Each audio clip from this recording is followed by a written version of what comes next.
أشهد أن لا إله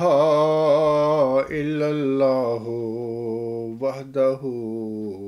لا شريك له وأشهد أن محمدا عبده ورسوله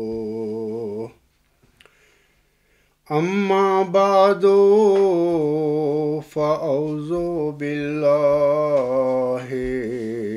من الشيطان الرجيم بسم الله الرحمن الرحيم الحمد لله رب العالمين الرحمن الرحيم مالك يوم الدين إياك نعبد وإياك نستعين اهدنا الصراط المستقيم صراط الذين أنعمت عليهم صراط الذين أنعمت عليهم غير المغضوب عليهم ولا الضالين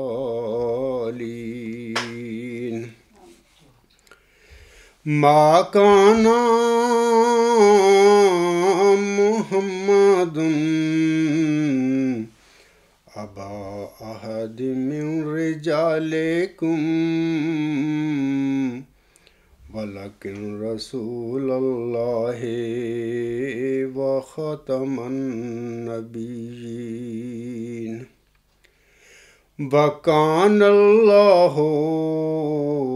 بكل شيء عليما۔ یہ سورہ احزاب کی آیت نمبر 41 ہے۔ اس آیت میں اللہ تعالیٰ فرماتا ہے، محمد صلی اللہ علیہ وآلہ وسلم تمہارے مردوں میں سے کسی کے باپ نہیں،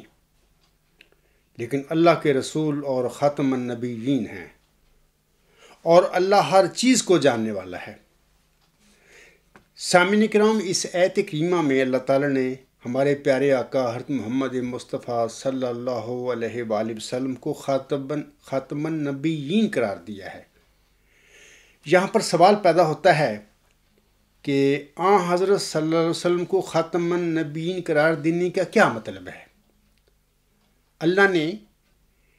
اپنے پیارے نبی صلی اللہ علیہ وسلم کو خاتم النبیین کس معنی میں، کس مفہوم میں فرمایا ہے؟ بعض لوگ کہتے ہیں کہ خاتم النبیین سے مراد ہے کہ حضرت صلی اللہ علیہ وسلم پر نبوت کا خاتمہ ہو گیا، یعنی زمانے کے لحاظ سے حضرت صلی اللہ علیہ وسلم آخری نبی ہیں۔ اب سوال یہ پیدا ہوتا ہے کہ کیا خاتم النبیین سے یہ مراد ہے کہ حضرت صلی اللہ علیہ وسلم زمانے کے لحاظ سے آخری نبی ہیں، یا حضرت صلی اللہ علیہ وسلم پر نبوت جو کہ ایک اللہ کا فضل اور ایک اللہ کا رحم ہے، اس کا خاتمہ ہو گیا ہے؟ اس کا جواب میں دینے سے پہلے آپ لوگوں کو بتانا چاہتا ہوں کہ دیکھیں، قرآن کریم ایک کتاب مکنون ہے، ایک پوشیدہ کتاب ہے،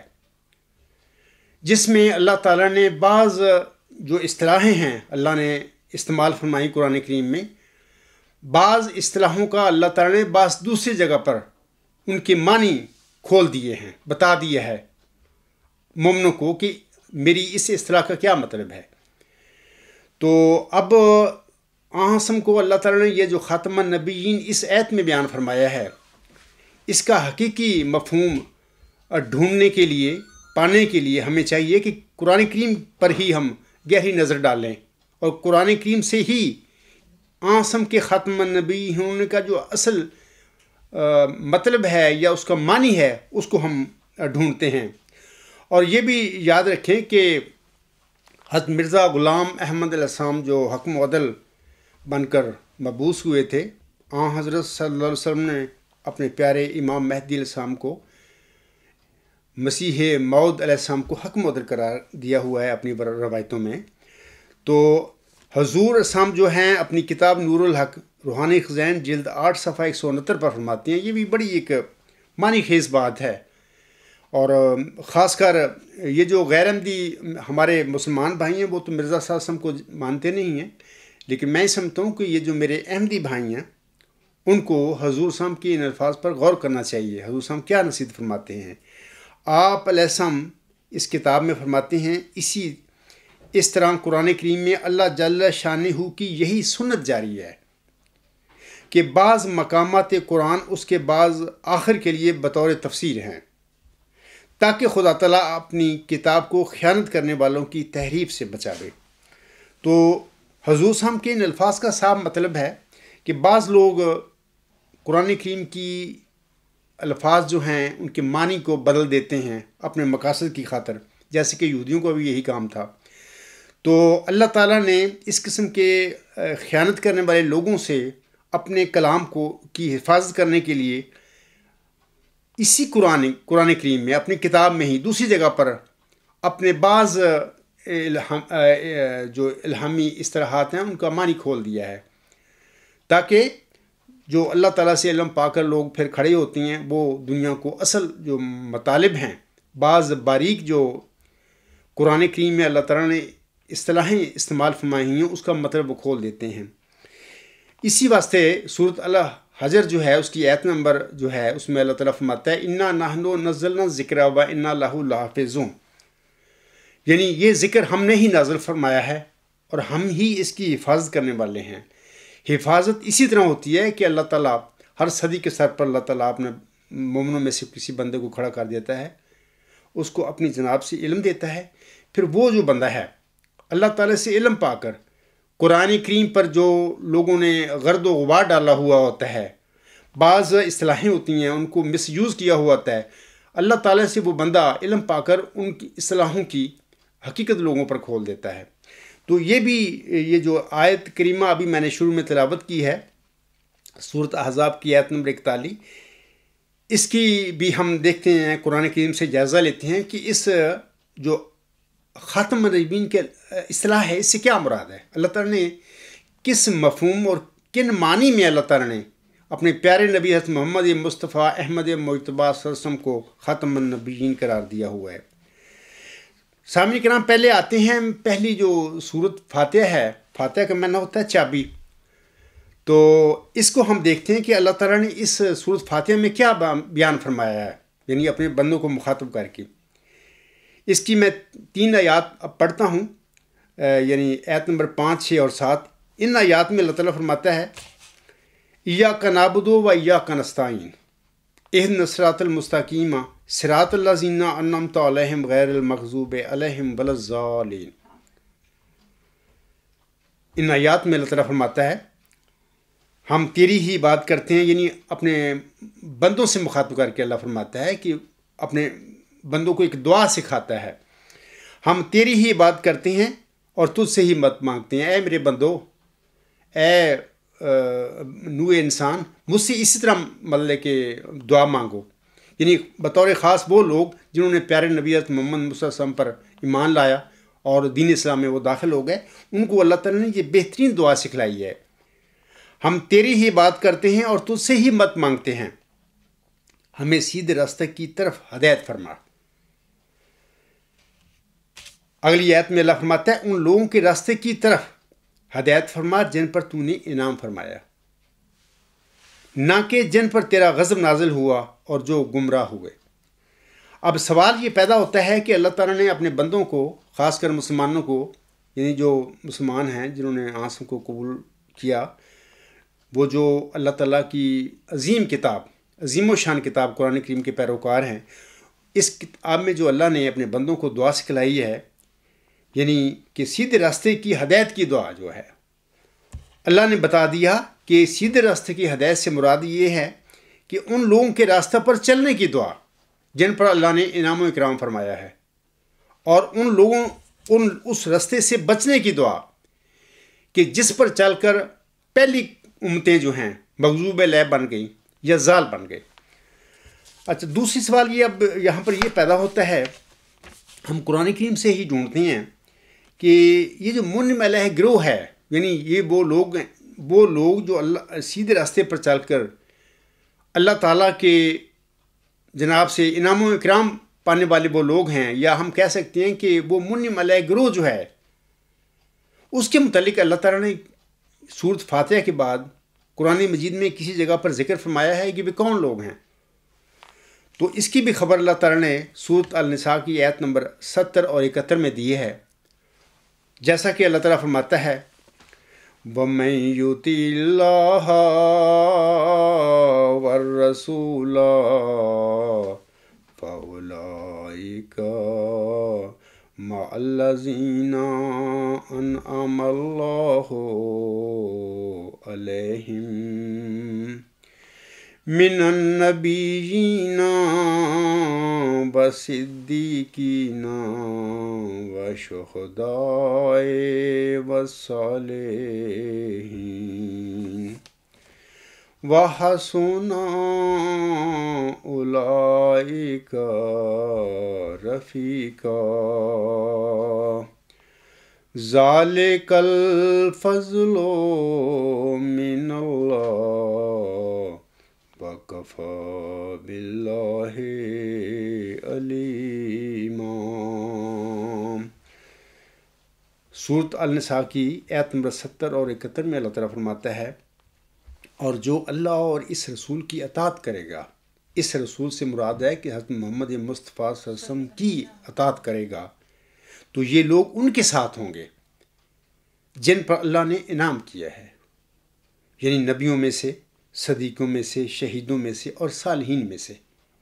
اور یہ بہت ہی اچھے ساتھی ہیں۔ یہ اللہ کی طرف سے فضل ہے اور اللہ کافی جاننے والا ہے۔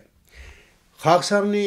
یہ جو بعض امت محمدیہ میں بعض علماء نے یہ سوال اٹھایا ہے کہ اللہ اور محمد عربی صلی اللہ علیہ وسلم کی اطاعت میں مطلب کہ جو مومن ہیں وہ نبیوں کے ساتھ ہو سکتے ہیں کہ نبی نہیں ہو سکتے، اس قسم کے اعتراضات اٹھائے ہیں۔ خاکسار کا ایک مضمون ہے، کیا ختم نبوت کے بعد مجدد بھی ختم، اس قسم کا اس کا عنوان ہے، الغلام.com جو ہے اس پر وہ آن ایئر ہے۔ دوست، اس میں میں نے ان باتوں کے تفصیل کے ساتھ جواب دیے ہوئے ہیں کہ ساتھ سے مراد یہ ہے کہ مطلب کہ بالکل اللہ تعالیٰ ساتھ وہی ہوتے ہیں جو ان جیسے ہو جاتے ہیں۔ نبیوں کے ساتھ سے مراد یہ ہے کہ نبی اللہ ان کو بنا دے گا۔ تو اس میں ہم دیکھتے ہیں کہ جو سورۃ فاتحہ میں اللہ تعالیٰ نے مومنوں کو، اپنے بندوں کو دعا سکھلائی ہے کہ تم سیدھے راستے پر چلنے کی ہدایت مجھ سے مانگو، ایسا راستہ جس پر چلنے کے بعد میں تمہیں انعام بخشوں گا، اپنے انعام یافتہ لوگوں میں شامل کروں گا۔ تو اس سے مراد یہ وہ لوگ ہیں جن کا اللہ تعالیٰ نے سورۃ النساء کی آیت نمبر 70 میں ذکر فرمایا ہوا ہے، یعنی کہ نبی، صدیق، شہید اور صالحین۔ تو اس سے پتہ چل گیا کہ حضرت صلی اللہ علیہ وسلم کو جو اللہ تعالیٰ نے سورۃ احزاب کی آیت نمبر 41 میں فرمایا ہے، ما کان محمد ابا احد من رجالکم ولکن رسول اللہ و خاتم النبیین وکان اللہ بکل شیء علیما۔ یہاں پر پتہ چل گیا ہمیں کہ حضرت صلی اللہ علیہ وسلم کو جو اللہ تعالیٰ نے خاتم النبیین قرار دیا ہے اس آیت میں، اس سے مراد ہرگز یہ نہیں ہے کہ آپ زمانے کے لحاظ سے آخری نبی ہیں یا نبوت کا آپ پر خاتمہ ہو گیا ہے، اس قسم کی کوئی مطلب نہیں ہے۔ اگر یہ ہوتا، یعنی حضرت صلی اللہ علیہ وسلم زمانے کے لحاظ سے آخری نبی ہوتے یا آپ پر نبوت کا خاتمہ ہو گیا ہوتا، تو یہ جو اللہ تعالیٰ نے سورۃ فاتحہ میں دعا سکھلائی ہے ہمیں سیدھے راستہ پر چلنے کی، اور پھر بتا دیا کہ وہ سیدھا راہ جس پر چلنے کے بعد میں نے اپنے بندوں کو اپنے منعم علیہ گروہ میں شامل فرمایا، منعم علیہ بندوں میں شامل فرمایا، تو اس کی وضاحت پھر اللہ تعالیٰ نے فرما دی سورۃ النساء میں کہ یہ منعم علیہ گروہ کون ہے، اللہ کا انعام پانے والے یہ بندے کون ہیں؟ تو اللہ تعالیٰ نے صاف فرما دیا کہ نبی، صدیق، شہید اور صالح کا جو انعام پانے والے ہیں یہی منعم علیہ گروہ ہے۔ اللہ کا یہ چارے انعام ہیں اللہ تعالیٰ کے۔ تو اس کا مطلب یہ ہوتا ہے، ثابت ہوتا ہے اس سے کہ خاتم النبیین کا قطعاً یہ مطلب نہیں ہے کہ حضرت صلی اللہ علیہ وسلم زمانے کے لحاظ سے آخری نبی ہیں، یا آپ صلی اللہ علیہ وسلم پر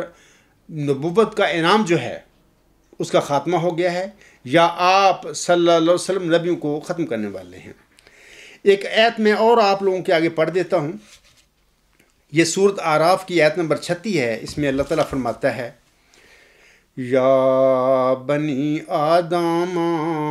اما یاتینکم رسل منکم یقصون علیکم آیاتی فمن اتقی واصلح فلا خوف علیہم ولا هم یحزنون۔ اس آیت میں اللہ تعالیٰ فرماتا ہے، سورۃ اعراف کی آیت نمبر 36 ہے، اے بنی آدم، اے آدم کے بیٹو، اگر تمہارے پاس تم میں سے رسول آئیں جو تمہیں میری آیات پڑھ کر سناتے ہوں تو جو تقوی اختیار کرے اور اصلاح کرے تو ان پر کوئی خوف نہیں ہوگا اور نہ ہی وہ غمگین ہوں گے۔ تو بعض لوگوں نے امت محمدیہ میں، بعض علماء نے یہاں پر بھی یہ اٹھایا ہے سوال، کیونکہ وہ لوگ، ان کی نفس کی بات ہے، وہ چاہتے ہیں کہ حضرت صلی اللہ علیہ وسلم کو ہم زمانے کے لحاظ سے آخری نبی بنا دیں، نبوت کا خاتمہ کر دیں، یہ ان کی نفسانی خواہشیں ہیں۔ لیکن اللہ تعالیٰ نے قرآن کریم میں جو ہمیں تعلیم دی ہے اس کے مطابق اللہ تعالیٰ نے اپنے پیارے نبی حضرت محمد مصطفیٰ صلی اللہ علیہ وسلم کو قطعاً زمانے کے لحاظ سے آخری نبی نہیں بنایا، اور نہ ہی یہ کوئی فضیلت کی بات ہے کہ وہ زمانے کے لحاظ سے آسم ایک آخری نبی ہوں، مطلب ہو جائیں، اگر ثابت ہو خاتم النبیین تھے وہ کیا، اس میں کوئی فضیلت نہیں ہے۔ تو بعض لوگ، ابھی جب میں نے آیت پڑھی ہے اس میں کہتے ہیں بعض لوگ، کیونکہ اپنی وہ ایک بے بنیاد عقیدہ جو ہے ختم نبوت کا، اس کو لیجیٹیمیٹ اور سچا بنانے کے لیے وہ کہتے ہیں کہ یہاں بنی آدم سے مراد آسم سے پہلے جو ہیں وہ بنی آدم مراد ہیں۔ یہ بھی بالکل غلط بات ہے۔ میں پھر کہوں گا کہ وہ جو مضمون میرا ہے اس کا نمبر نہیں مجھے یاد، ختم نبوت کے بعد کیا مجدد بھی ختم، وہاں پہ ان باتوں کی میں نے بڑی تشریح کی ہوئی ہے، اور بھی بہت سارے میرے مضامین ہیں الغلام.com پر، وہاں پر میں نے بڑی وضاحت کے ساتھ علماء کی اس وسوسے کو دور کیا ہے، کیونکہ بنی آدم سے مراد ہر زمانے کے بنی آدم ہیں، اور خاص کر یہاں پر جس بنی آدم کا ذکر فرمایا ہے اللہ نے قرآن کریم میں آیت نمبر سورۃ اعراف کی آیت نمبر 36 میں، یہاں پر تو بطور خاص وہ بنی آدم مراد ہیں جو آسم کے بعد قیامت تک بنی آدم ہیں، وہ مراد ہیں، کیونکہ یہ جو پہلے بنی آدم ہیں ان کے لیے قرآن کریم سے کیا، ان کو کیا فیض مل سکتا ہے، وہ کیا، ان کو تو کچھ نہیں۔ یہ تو اللہ تعالیٰ ان لوگوں کے لیے یہ آیت نازل فرما رہا ہے، ان لوگوں کو ہدایت دے رہا ہے، بتا رہا ہے، اپنی خبر دے رہا ہے، جو آسم کے بعد قیامت تک جو بنی آدم ہیں ان کے لیے یہ انعام ہے۔ تو اس آیت میں بھی صاف اللہ تعالیٰ فرماتا ہے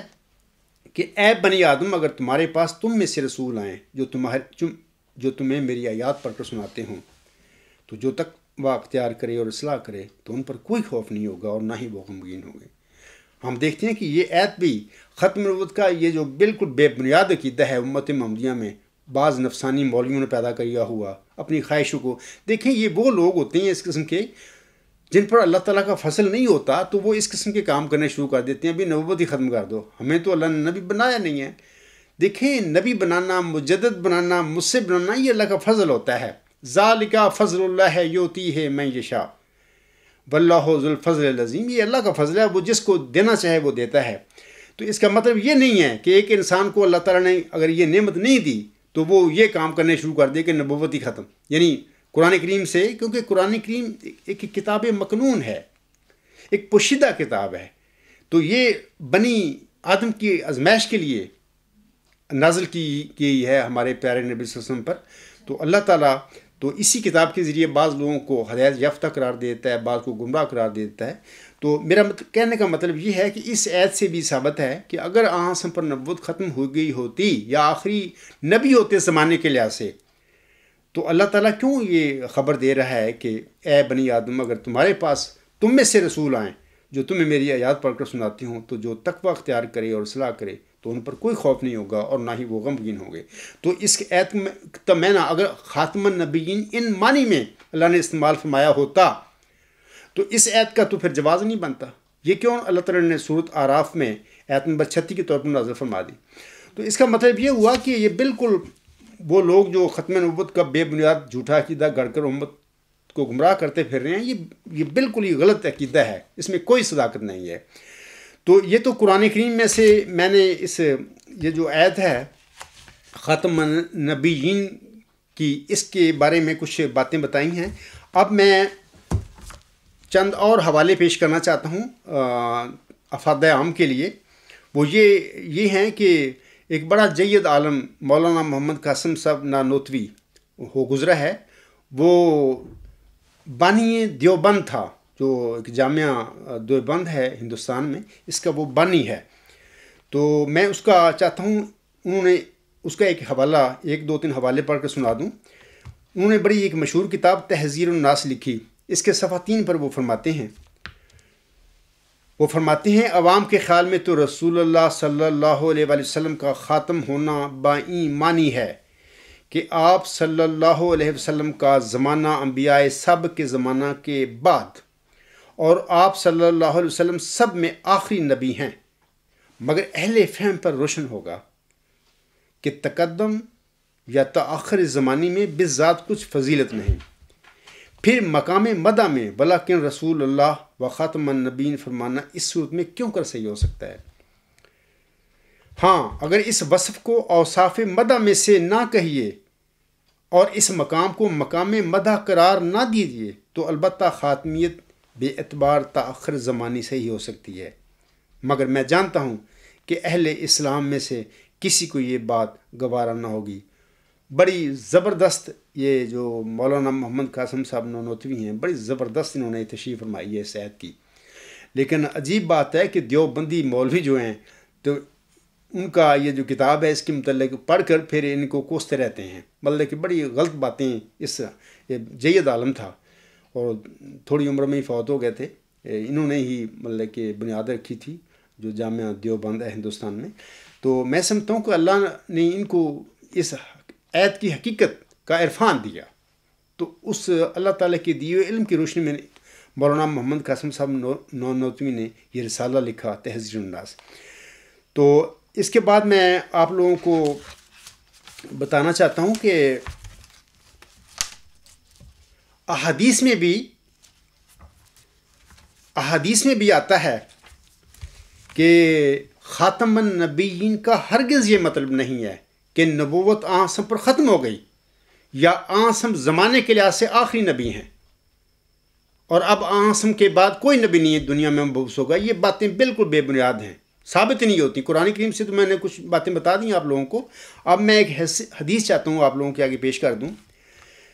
سامعین کرام، آیت خاتم النبیین 5 ہجری میں نازل ہوئی تھی۔ اس کے نزول کے تقریباً 4 سال بعد 9 ہجری میں حضرت صلی اللہ علیہ وسلم کے صاحبزادے حضرت ابراہیم کی 9 عمری میں وفات ہو گئی۔ باوجود اس کے حضرت صلی اللہ علیہ وسلم آیت خاتم النبیین کا مفہوم ہر دوسرے انسان سے زیادہ سمجھتے تھے۔ آپ نے اپنے 9 عمر بچے کی وفات پر فرمایا، لو عاش ابراہیم لکان صدیق نبیہ، کہ اگر ابراہیم زندہ رہتا تو یقیناً صدیق نبی ہوتا۔ دیکھیں، مطلب کہ تھوڑا سا عقل سے کام لیں، فہم سے لیں۔ جس پر آیت خاتم النبیین نازل ہوئی تھی وہ فرما رہے ہیں اپنے بیٹے کی وفات کے موقع پر کہ لو عاش ابراہیم لکان صدیق نبیہ، کہ اگر ابراہیم زندہ رہتا، یعنی آپ کا بیٹا ابراہیم زندہ رہتا تو یقیناً صدیق نبی ہوتا۔ اب وہ لوگ جو ختم نبوت کے عقیدے باطل گھڑ کر امت میں گمراہ کرتے پھر رہے ہیں لوگوں کو، میں ان سے پوچھتا ہوں کہ وہ جس پر یہ آیت نازل ہوئی تھی وہی فرما رہے ہیں کہ اگر میرا بیٹا ابراہیم زندہ رہتا تو وہ صدیق نبی ہوتا۔ اس کا مطلب یہ ہے کہ آسم نے بھی ایک رنگ میں لوگوں پر واضح فرما دیا کہ ایت خاتم النبیین کا ہرگز یہ مطلب نہیں ہے کہ نبوت آپ سسم پر ختم ہو گئی یا آپ زمانے کے لحاظ سے آخری نبی ہیں۔ تو اسی معاملے میں میں ایک حضرت حکم علیہ السلام کا حوالہ پڑھتا ہوں، اس کے بعد پھر کچھ اور باتیں ہیں ان کی طرف میں جاؤں گا۔ حضور صاحب اپنے جو رسالہ ہے چشمہ مسیح میں فرماتے ہیں، آپ علیہ السلام فرماتے ہیں، اے نادانوں اور آنکھوں کے اندھو، ہمارے نبی صلی اللہ علیہ وآلہ وسلم اور ہمارے سید و مولا اس پر 1000 سلام اپنے افاضہ کی روح سے تمام انبیاء سے سبقت لے گئے ہیں، کیونکہ گزشتہ نبیوں کا افاضہ ایک حد تک آ کر ختم ہو گیا اور اب وہ قومیں اور وہ مذہب مردے ہیں، کوئی ان میں زندگی نہیں مگر آن حضرت صلی اللہ علیہ وسلم کا روحانی فیضان قیامت تک جاری ہے۔ اس لیے باوجود آپ صلی اللہ علیہ وسلم کے اس فیضان کے اس امت کے یہ ضروری نہیں کہ کوئی مسیح باہر سے آوے، بلکہ آپ صلی اللہ علیہ وسلم کے سایہ میں پرورش پانا ایک ادنا انسان کو مسیح بنا سکتا ہے، جیسا کہ اس نے اس عجز کو بنایا ہے۔ سامعین کرام، یہ تو میں نے کچھ تشریح کی ہے ایت ختم النبیین کے حوالہ سے اور اس بے بنیاد عقیدہ کے حوالہ سے کہ جو امت محمدیہ میں کچھ دنیاوی مولویوں نے یہ عقیدہ رائج کر دیا ہے کہ آن حضرت صلی اللہ علیہ وسلم پر نبوت ختم ہو گئی یا آپ صلی اللہ علیہ وسلم زمانے کے لحاظ سے آخری نبی ہیں۔ تو امید ہے لوگوں کو پتہ لگ گیا ہو گیا۔ جیسا کہ میں نے گزشتہ خطبہ جمعہ میں بھی یہ کہا تھا کہ بہت سارے سوالات اس عاجز تک پہنچے۔ جلسہ سالانہ جرمی جو ہے 2018 کا، تو جلسہ سالانہ کے موقع پر خاک صاحب نے جو موجود لوگ تھے جلسہ میں حاضر ہونے والے، میں نے مناسب سمجھا تھا کہ وہ لوگ جو موجود ہیں وہ سوال کریں تو میں ان کے جواب دوں گا۔ تو ایسے ہی کیا اور 2 پارٹ جو ہیں سوال جواب کے alghulam.com پر اس وقت آن ایئر ہیں اور لوگ دیکھتے ہوں گے، سنتے ہوں گے کہ میں نے جلسہ سالانہ میں جو شامل ہونے والے لوگ تھے ان کے سوال میں نے ان کے سوالوں کے جواب میں نے دیے ہیں، اور جو ریٹن سوال میری طرف آئے ہیں تو جیسے کہ گزشتہ خطبہ جمعہ میں نے یہ کہا تھا کہ میں انشاءاللہ تعالیٰ اب ان کے ایسا ایسا جواب دیا کروں گا۔ تو گزشتہ خطبہ جمعہ میں بھی میں نے ایک سوال کا جواب دیا تھا۔ اس خطبہ جمعہ میں بھی میں جو میرے طرف ایک سوال لکھ کر بھیجا گیا ہے اس کا جواب دینا چاہتا ہوں۔ سوال اس طرح ہے، سوال کنندہ لکھتا ہے کہ حضرت مسیح موعود صاحب نے لکھا ہے کہ وہ آخری مجدد اور آخری خلیفہ ہیں، اس سے کیا مراد ہے؟ تو میں سامعین کو بتانا چاہتا ہوں کہ سوال کنندہ کو چاہیے تھا کہ جس جگہ پر حضور صاحب نے اپنے متعلق لکھا ہے کہ میں آخری مجدد ہوں یا میں آخری خلیفہ ہوں، وہ پہلے اس کو چاہیے تھا کہ سوال کرنے کے ساتھ پہلے وہ حوالے بھی پڑھتا حضور صاحب کے، تبھی پھر وہ جو سوال بنتا ہے کہ میں پھر اس کے جواب دیتا۔ اب سوال یہ ہے کہ سوال کنندہ نے تو یہ کام نہیں کیا تو میں کر دیتا ہوں، میں آپ لوگوں کو وہ حوالے پڑھ کر دے دیتا ہوں کہ جن میں حضور صاحب نے اپنے آپ کو آخری مجدد یا آخری خلیفہ فرمایا ہوا ہے۔ سب سے پہلے تو جواب میں بعد میں دوں گا یہ جو سوال ہے۔ حضور صاحب فرماتی ہیں، دیکھیں روحانی خزائن جلد 22 صفحہ 201 پر حضور صاحب فرماتے ہیں، اور یہ بھی اہل سنت میں متفق علیہ امر ہے کہ آخری مجدد اس امت کا مسیح موعود ہے جو آخری زمانہ میں ظاہر ہوگا۔ یہاں پر خود مدعی تھے مسیح موعود ہونے کے، حضور صاحب حضرت مرزا صاحب، تو اس کا مطلب یہ ہے کہ وہ ان الفاظ میں اپنے آپ کو آخری مجدد کہہ رہے ہیں۔ اب سوال یہ پیدا ہوتا ہے کہ آخری مجدد سے کیا مطلب ہے؟ علاوہ اس کے میں آپ لوگوں کو بتانا چاہتا ہوں، ایک دوسرا حوالہ بھی پڑھ دینا چاہتا ہوں کہ یہ جو ہے خطبہ الہامیہ روحانی خزائن جلد 16 صفحات 256 پر حضور صاحب فرماتے ہیں، حضور صاحب فرماتے ہیں وحاصل الکلام ان اللہ وطر یحب الوطر فاقتضت وحدتہ ان یکون الانسان الذی هو خاتم الخلفاء مشابہا بآدم الذی هو اول من اوتی یا خلافت. ترجمہ حضور صاحب نے جو یہاں پر اپنے ان الفاظ کا فرمایا ہوا ہے تو وہ میں پڑھ کر سنا دیتا ہوں. حضور صاحب فرماتے ہیں، اور حاصل کلام یہ کہ خدا اکیلا ہے اور ایک ہونے کو دوست رکھتا ہے، اس لیے اس کی یکتائی نے چاہا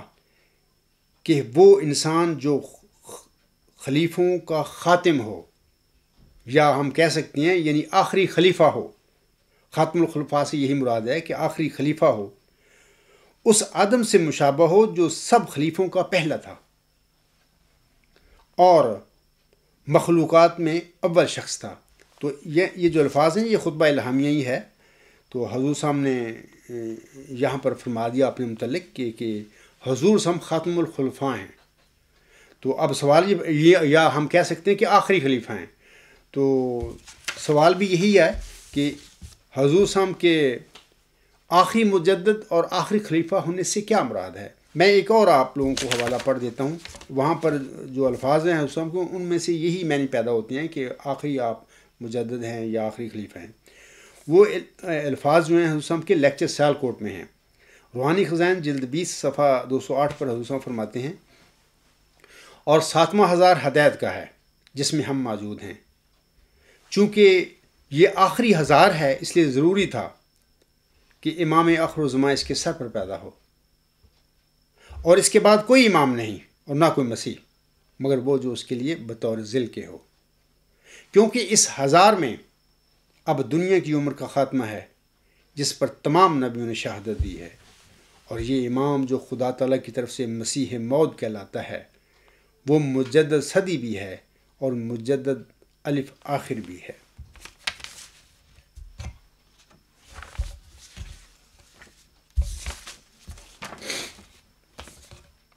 سامعین کرام، یہ جو ابھی میں نے حوالہ پڑھا ہے حضور صاحب کا لیکچر سیالکوٹ میں سے، حضرت مسیح موعود علیہ السلام آخری 1000 سال کے مجدد ہیں. حضور صاحب نے فرمایا ہے مجدد الف آخر ہوں میں. اب سوال ہے کہ مجدد الف آخر یا آخری مجدد یا آخری خلیفہ سے کیا مراد ہے حضور صاحب کی. سامعین کرام، حضور صاحب نے فرمایا ہے کہ آپ مجدد صدی بھی ہیں اور مجدد الف آخر بھی.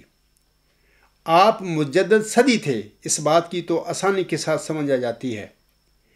کیونکہ آپ 14ویں صدی کے مجدد تھے، اسی طرح جس طرح آپ سے پہلے مجددین ہر صدی کے لیے مبعوث ہوتے رہے ہیں. لیکن آپ علیہ السلام نے یہ جو فرمایا ہے کہ آپ مجدد الف آخر یعنی آخری 1000 سال کے مجدد یا آخری مجدد یا آخری خلیفہ ہیں، آپ کی ان الفاظ سے کیا مراد ہے. میں یہاں پر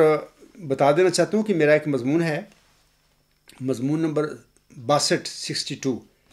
وہاں پر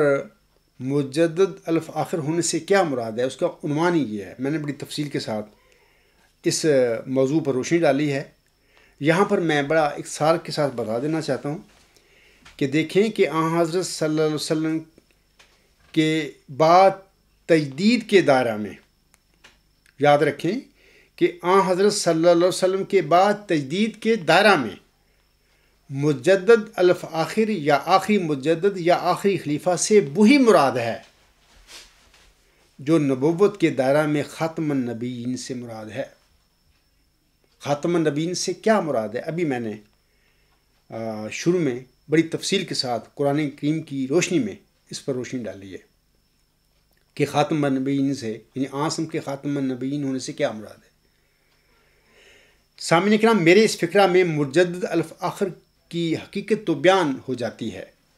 لیکن ہو سکتا ہے کہ ایک سادہ احمدی کو میری بات کی سمجھ نہ آئی ہو، تو میں اپنی بات کی وضاحت کے لیے چند باتیں اور آپ لوگوں کے گوش گزارتا ہوں. اے میرے احمدی بہنوں، بھائیوں اور بزرگوں، اور اے میرے مسلمان بھائیوں، جس طرح سلسلہ انبیاء میں آن حضرت صلی اللہ علیہ وسلم خاتم النبیین ہیں کیونکہ نبوت کے تمام کمالات آپ کی ذات بابرکات پر ختم ہو گئے، اسی طرح سلسلہ مجددین میں حضرت مرزا غلام احمد علیہ السلام مجدد الف آخر ہیں یا آخری مجدد یا آخری خلیفہ ہیں کیونکہ تجدید کے تمام کمالات آپ کی ذات بابرکات پر ختم ہو گئے۔ وہی بات ہے جو معنی ختم النبیین کے ہیں، وہی معنی حضرت مرزا صاحب وسلم کے ان الفاظ کے ہیں کہ آپ علیہ السلام نے فرمایا کہ میں مجدد الآخر ہوں، یا آپ نے فرمایا کہ میں آخری مجدد ہوں، یا آپ علیہ السلام نے فرمایا کہ میں آخری خلیفہ ہوں یا خاتم الخلفاء ہوں۔ دوسری بات سنیے کہ جس طرح حضرت صلی اللہ علیہ وسلم کے بعد نبوت کا انعام پانے کے لیے آپ صلی اللہ علیہ وسلم کی غلامی ایک شرط قرار پائی ہے، اسی طرح حضرت مرزا صاحب علیہ السلام کے بعد مجددیت یا خلافت کا انعام پانے کے لیے بھی حضرت صلی اللہ علیہ وسلم کے علاوہ آپ علیہ السلام کی غلامی ایک شرط قرار پائی ہے۔ یہاں پر میں نے لفظ استعمال کیا ہے کہ خلافت۔ اب سوال یہ ہے کہ خلافت سے کیا مراد ہے؟ خلافت سے یہاں مراد ہے کہ سورت نور کی آیت نمبر 56 میں اللہ تعالیٰ نے پیارے نبی صلی اللہ علیہ وسلم سے جس خلافت الی منہج نبوت کا وعدہ فرمایا ہے کہ اے میرے نبی، میں تیری امت میں گاہے بگاہے جب غلطیاں پیدا ہوں گی امت میں، ان کو دور کرنے کے لیے، ان کی اصلاح کرنے کے لیے گاہے بگاہے میں خلیفے کھڑا کرتا رہوں گا، بناتا رہوں گا، ایسے ہی جیسے کہ امت موسویہ میں اللہ تعالیٰ نے خلیفے کھڑے کیے تھے، اور وہ سارے نبی موسوی امت کے جو ہیں نبی ہیں، وہ سارے موسوی امت کے مجدد ہی تھے۔ یہاں پر یہ جو میں نے لفظ استعمال کیا ہے کہ اسی طرح حضرت مرزا صاحب علیہ السلام کے بعد مجددیت یا خلافت کا انعام پانے کے لیے بھی حضرت صلی اللہ علیہ وسلم کے علاوہ آپ علیہ السلام کی، یعنی حضرت مرزا صاحب علیہ السلام کی غلامی ایک شرط قرار پائی ہے۔ یعنی مرزا صاحب کے بعد، علیہ السلام کے بعد، اب خلافت علیہ منہاج نبوت کے بعد یا کوئی تجدیدی نعمت پانے کے لیے ضروری ہے کہ آسم کے ساتھ حضرت مرزا صلی اللہ علیہ وسلم پر بھی ایمان لایا جائے۔ اس کا مطلب یہ ہے سامعین کرام کہ حضرت مرزا صاحب وسلم کے بعد اب اسلام میں مجدد حضرت مرزا صاحب وسلم کی غلامی میں آئے گا۔ جس شخص کو بھی اللہ تعالیٰ خلیفہ مبعوث فرمائے گا یا مجدد مبعوث فرمائے گا، وہ اس پر لازمی ہے کہ وہ مرزا صلی اللہ علیہ وسلم کی کو بھی ماننے والا ہو، آپ کی پیروکاروں میں سے ہو۔ آپ کی غلامی سے باہر مجدد یا خلیفہ کوئی بھی نہیں بن سکتا۔ تیسری بات یہ سامعین کرام کہ جس طرح حضرت صلی اللہ علیہ وسلم کی نبوت قیامت تک کے لیے ہے، لیکن اس کے باوجود آپ صلی اللہ علیہ وسلم کے بعد ایک قسم کی نبوت کا دروازہ بند نہیں ہوا، یعنی وہ امتی نبوت، غلام نبوت کہہ لیں، ذیلی نبوت کہہ لیں، کوئی بھی اس کو نام دے لیں۔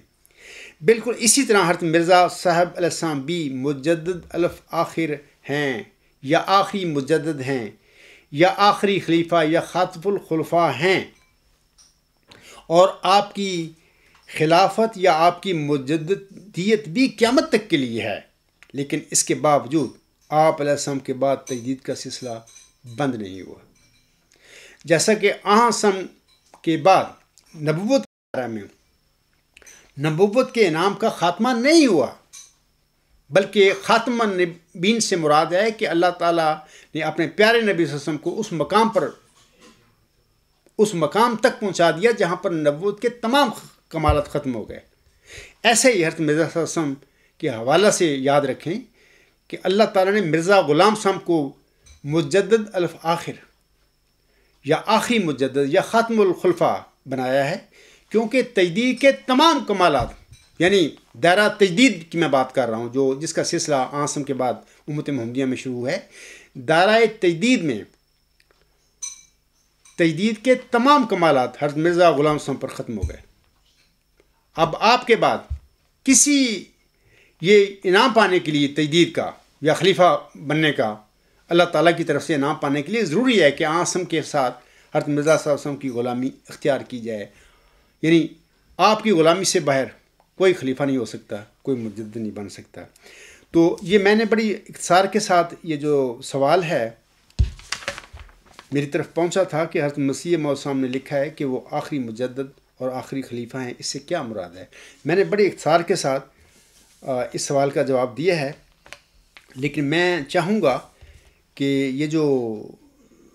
امت محمدیہ میں نبوت کی جو حقیقت ہے، اس کی تفصیل جو جاننے کے لیے سامعین کو چاہیے کہ alghulam.com پر خاکسار کا یہ مضمون ہے، مضمون نمبر 101، وہ پڑھیں۔ علاوہ اس کے خاکسار کے کچھ خطبات ہیں اس موضوع پر، یعنی 9 اگست 2013 سے لے کر 13 ستمبر 2013 تک 6 خطبات میں نے اس موضوع پر دیے ہیں، امت محمدیہ میں نبوت کی حقیقت۔ تو انشاءاللہ تعالی جب بھی سامعین کو وقت ملے تو وہ ان خطبات کو ضرور سنیں، اور اس سے ان کے علم جو ہے خاتم النبیین کے حوالے سے اس کا ان کو بڑا فائدہ ہوگا، ان کو بڑا علم ملے گا۔ تو میں سمجھتا ہوں کہ آخر میں بتانا چاہتا ہوں سامعین کرام کو کہ اللہ تعالیٰ سورۃ صف کی آیت نمبر جو 9 ہے اس میں فرماتا ہے، یریدون لیطفئوا نور اللہ بافواہہم واللہ متم نورہ ولو کرہ الکافرون۔ اللہ تعالیٰ فرماتے ہیں وہ چاہتے ہیں کہ اللہ کے نور کو اپنے منہوں کی پھونکوں سے بجھا دیں، جبکہ اللہ اپنے نور کو پورا کرنے والا ہے، خواہ کافروں کو کتنا ہی برا لگے۔ تو اس سلسلے میں یہ جو میرے مخالفین ہیں اس وقت، جو دن رات بیچارے اس فکر میں غلطاں رہتے ہیں کہ جمبا صاحب نعوذ باللہ من ذالک رسوا ہوں گے، یا جمبا صاحب مطلب کہ ناکام و نامراد ہو جائیں گے، اس قسم کی وہ باتیں بڑے مطلب کہ وہ بیچارے لکھتے رہتے ہیں، اس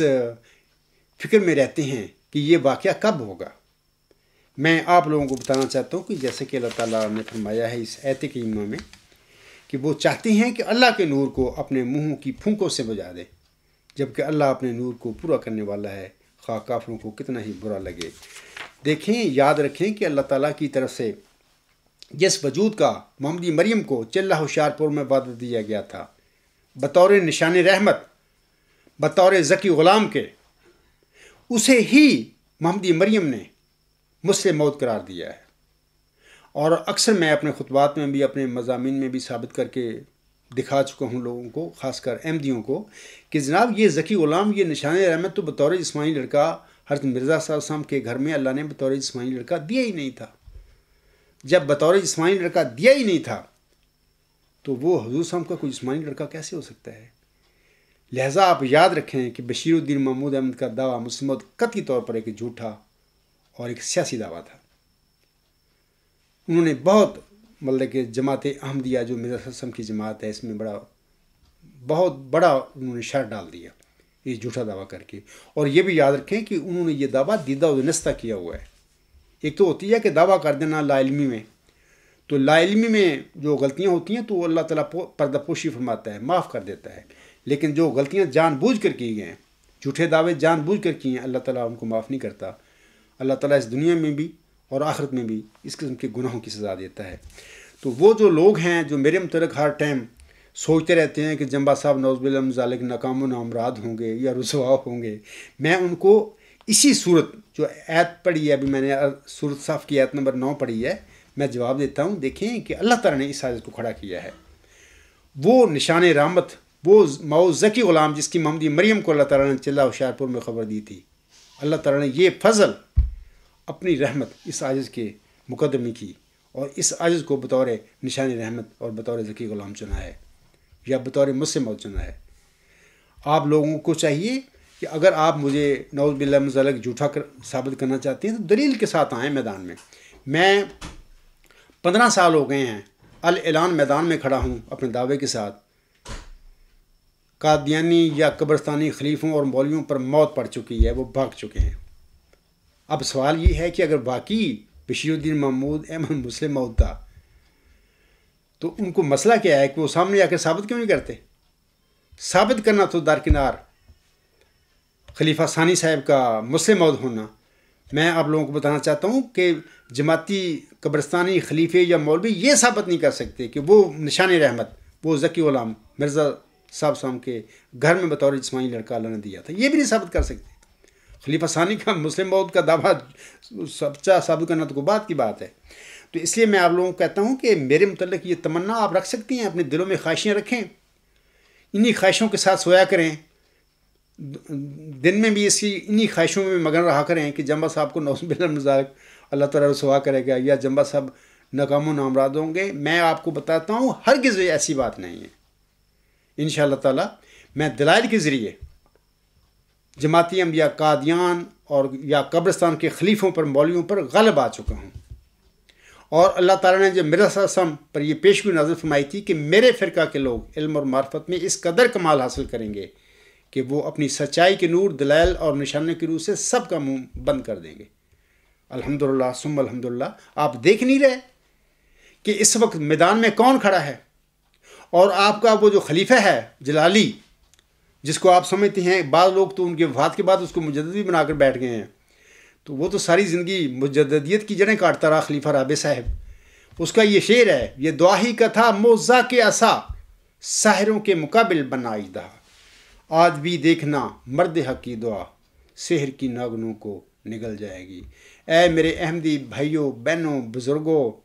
بطور خاص قبرستان میں جو قبروں میں دبے پڑے ہو، میں ایسے کہتا ہوں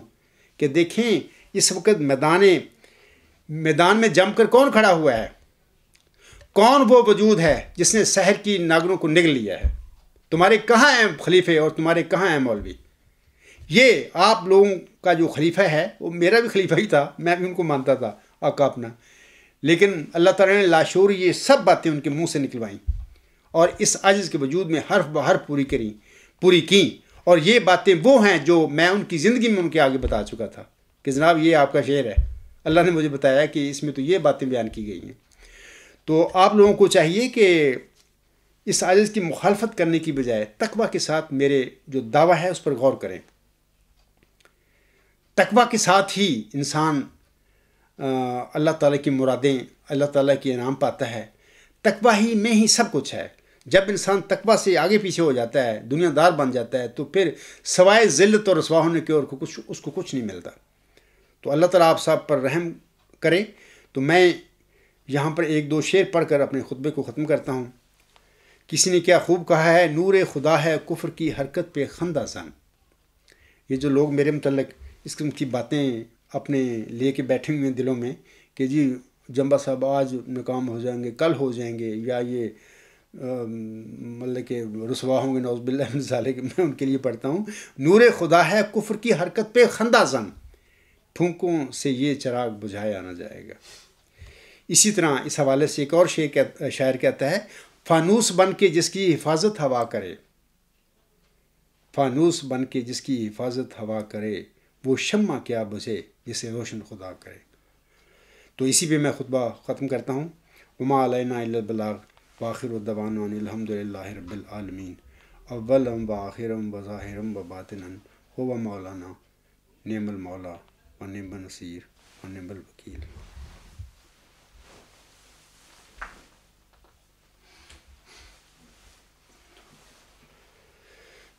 الحمد للہ نحمدہ ونستعینہ ونستغفرہ ونؤمن بہ ونتوکل علیہ ونعوذ باللہ من شرور انفسنا ومن سیئات اعمالنا.